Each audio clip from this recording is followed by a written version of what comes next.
Hello, it's Jen Bengal here from Out of This World Literacy. I'm very excited to introduce the idea of vocabulary notebooks to you in this episode.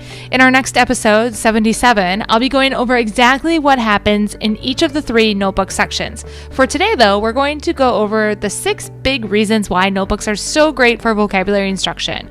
I'll also share with you the materials you need to get notebooks up and running, along with a few pro tips I've learned over the years to make my instruction run more smoothly. If you know me at all, then you already know that I may have what some folks call a bit of a notebook obsession. It's true, but it's only because notebooks are amazing and for all subjects, including vocabulary. Here's just a few reasons why I love vocabulary notebooks. Number 1, it keeps all the learning in one spot throughout the year.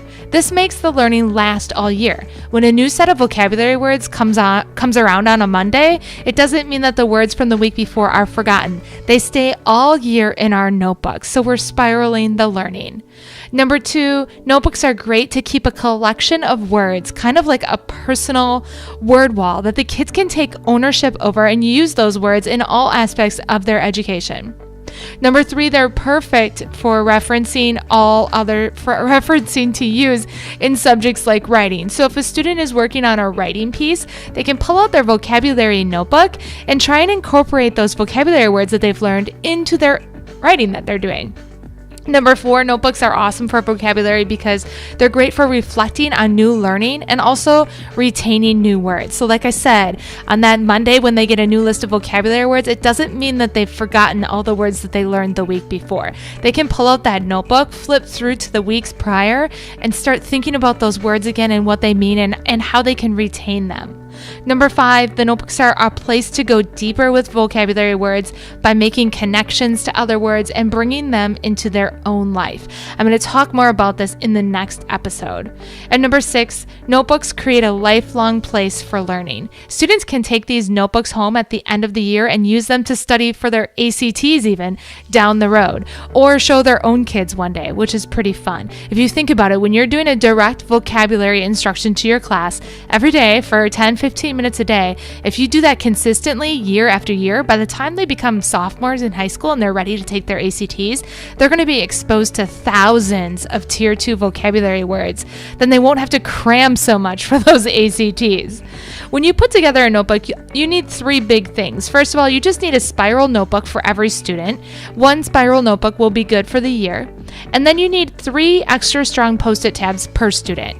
There's 3 sections in the notebook, which I'll go over in the next episode, and you'll need 3 extra strong post-it tabs for them. Make sure to get those post-it extra strong tabs. They never fall off. If you get the flimsy ones, you'll likely have little tabs all over your classroom all year long and it'll drive you crazy. Get the extra strong ones. And then just an ultra fine Sharpie. I tried to say Sharpie before fine there. An ultra fine Sharpie to write with on your tabs. A little pro tip for you, take the time in advance to number the pages in your notebooks. I use the front and the back so you can get 2 pages out of 1. This keeps the students all on the same page and it prevents them from skipping large chunks of blank pages and running out of notebook space in November. If you've ever had those kids who are a bit disorganized, they say, Mrs. Bengal, I don't have any notebook space left, and it's like November or October, and I look in their notebook and they skip 50 pages. By numbering the pages in advance, it helps avoid and alleviate that problem. I hope this explanation of vocabulary notebooks helps you think about adding them into your classroom.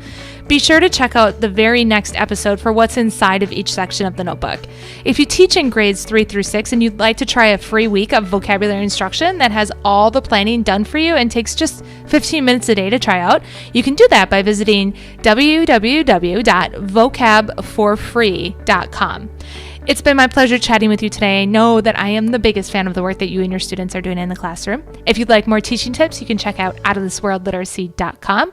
Until next time, you've got this.